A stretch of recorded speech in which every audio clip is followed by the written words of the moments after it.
this monologue takes place in Act 5, Scene 2 of the play, where Cleopatra decides to ultimately take her fate into her own hands. We can see two reasons for this. So one of them is to be reunited with Antony in death, as he has just died in her arms upon thinking she had died. In a way, it's oddly similar to Romeo and Juliet. You have this theme of union by death, or only being reunited by death, except this is in a different time with Romans and a lot more pride. You see, Cleopatra was not just thinking about being reunited with Antony, it was also an adamant refusal to be taken back to Rome, where she would undoubtedly be made prisoner.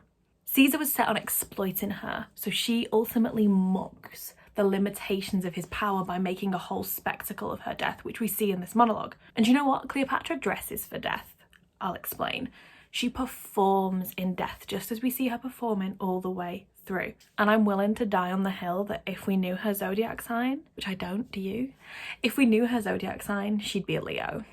Trust me on that one. Cleopatra was Queen of Egypt for 20 years, generally known as the Jewel of the Nile and a bit of a legend. Lots of different criticisms are thrown at her, and it's been seen that she has been called some derogatory names like whore and promiscuous, and sort of picked up on that side of her personality. But Shakespeare is generally kinder to her. Elibarbus praises her earlier in the play by saying, "Age cannot wither her, nor customs stale her infinite variety." You hear people talk about variety shows where there are a million different acts, right? Cleopatra was almost a variety show in of herself.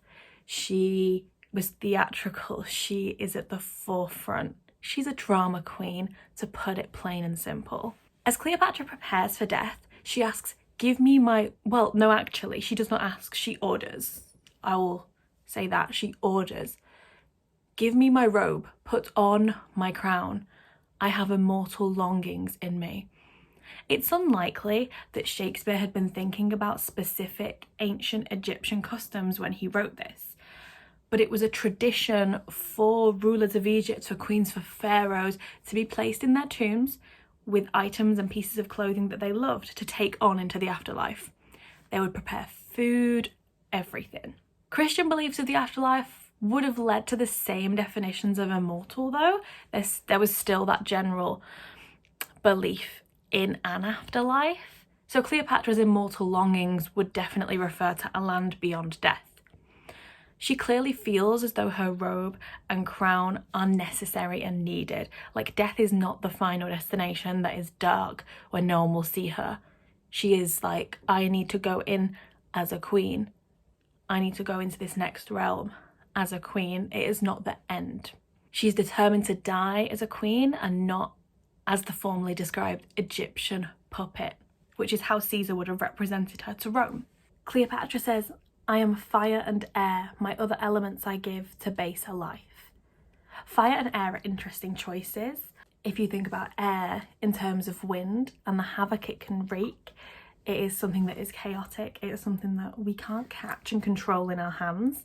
And as for fire, it always leaves behind something that's burnt, whether it's skin or a location.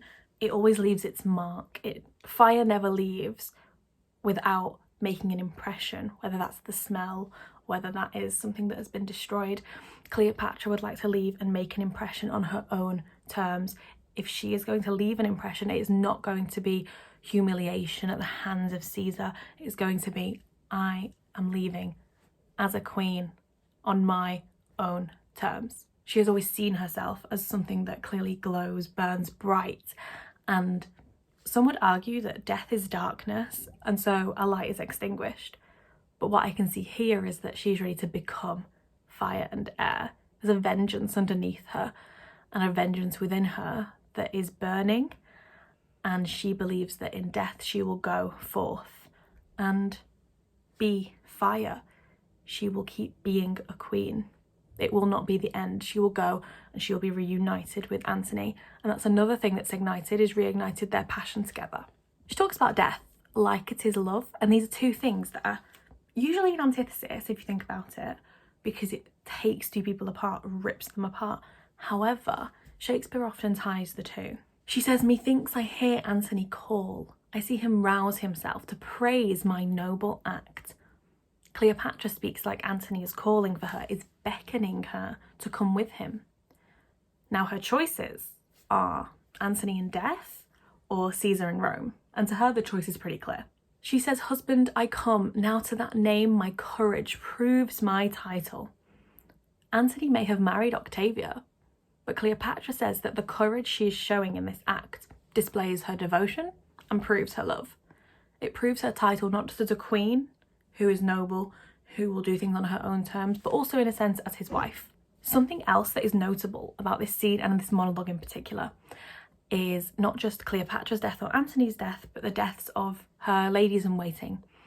Throughout the play, it is so rare for Cleopatra to be left on her own. She is constantly surrounded, always by Iris and Charmian. Even when she's with Antony, they are never truly alone. They have these moments where they are giggling, kissing, having their own time. But there's always a lady in waiting present, there's always a servant present. And in productions, you often see them off to the side while the main thing goes on in the middle, but they're always there. They are a constant presence. Antony comes and goes between Egypt and Rome, and he is an inconsistent and exciting game that she loves to play at the end of the day. But her ladies are a solid base that she relies on. They watch her all the time, they know her, they do not fear her. She tells them things, she talks to them. She gets them involved in her little games for attention from Antony. Her goodbye to them is more muted than her strong calls to her Antony. She calls out for him, whereas with them it's more intimate and quiet. She just softly says, "Come then and take the last warmth of my lips. Farewell, kind Charmian, Iris, long farewell," and kisses them. Her power is palpable, especially as Iris falls and dies immediately. Charmian later takes the same snake, but Iris is immediate. Critics have speculated that there is no specific note that Iris had been bitten by the snake. The sudden death could portray Cleopatra's connection to divinity. The divine right of kings was the widely believed notion in Shakespeare's time that said that the monarch was God's chosen one and performed God's will. So the monarch had been placed there by God, and any choice they made was a choice that was okayed by God. That was generally believed. But it could also refer to her connection with Iris. I would argue that it was both.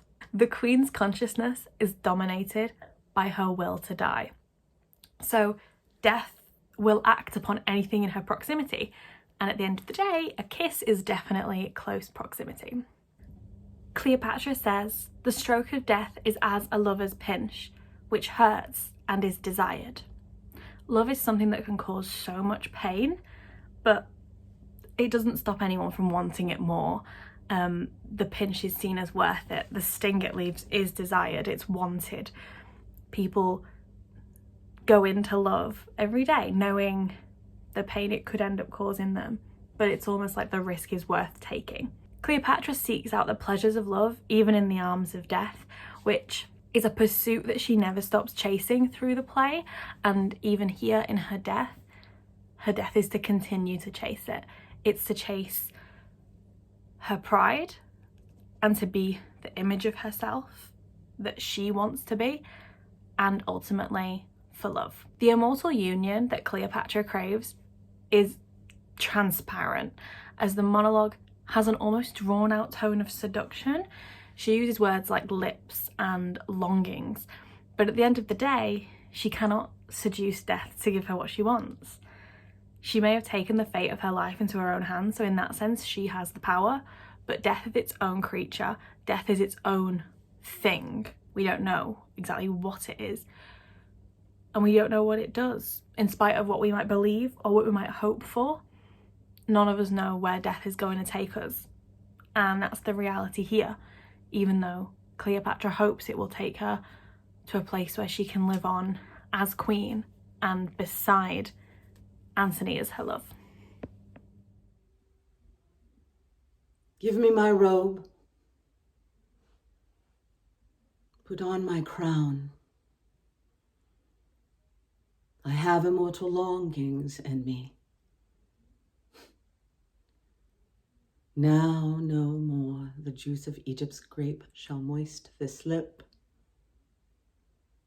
Yeah, Iris, quick.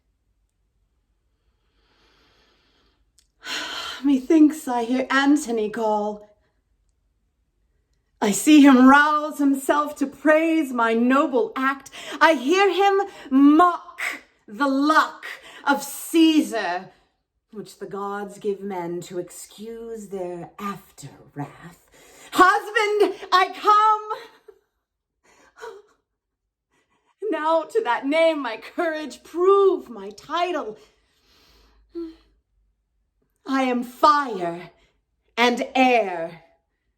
My other elements I give to baser life. So have you done?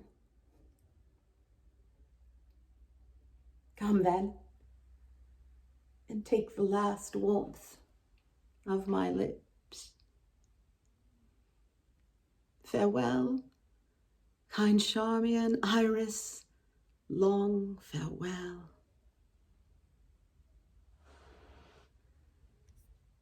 Have I the aspic in my lips? Dost fall? If thou and nature can so gently part, the stroke of death is as a lover's pinch, which hurts and is desired. Dost thou lie still? If thus thou vanishest, thou tell'st the world it is not worth leave-taking. This proves me base. If she first meet the curled Antony, he'll make demand of her and spend that kiss which is my heaven to have. Come, thou mortal wretch! With thy sharp teeth this knot intrinsicate of life at once untie, poor venomous tool. Be angry and dispatch. Couldst thou speak, that I might hear thee call, great Caesar, ass unpolicied.